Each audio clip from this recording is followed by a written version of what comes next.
বাংলাদেশের টেক্সটাইল ও RMG sector আমাদের অর্থনীতিতে গুরুত্বপূর্ণ ভূমিকা রাখছে। দেশের 4.4 মিলিয়ন মানুষের কর্মসংস্থান, দেশের অর্থনীতির 84% আসে এই সেক্টর থেকে।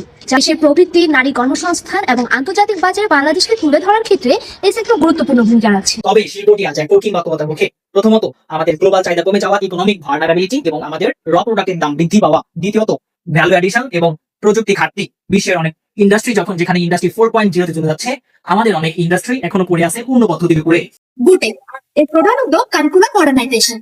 বুটেক্স এর গবেষণা শক্তিকে কেন্দ্র করে আমরা গড়ে তুলব টেকসই dyeing and finishing technology, bio based fibre and smart wearable solution and machine automation prototype. এটি আমাদের শিল্পকে লো লেভেল সেগমেন্ট থেকে হাই লেভেল সেগমেন্ট উন্নীত করবে। ইন্ডাস্ট্রি একাডেমিয়ার পাশাপাশি সাস্টেনেবিলিটি নেটওয়ার্ক এর মাধ্যমে নিশ্চিত হবে industry internship, code training, factory based problem solving project, startup ও উদ্যোক্তা সহায়তা। আমরা নিশ্চিত করব বুটেক্স যেন শিল্প রূপান্তরের কেন্দ্রে অবস্থান করে। চ্যালেঞ্জ বড়, কিন্তু সম্ভাবনা আরো বেশি বড়। বুটেক্স বিশ্বাস করে জ্ঞান, গবেষণা এবং শক্তি উন্নয়নের মূল চালকাঠি। স্মার্ট ও টেকসই টেক্সটাইল ইন্ডাস্ট্রি, এটাই আমাদের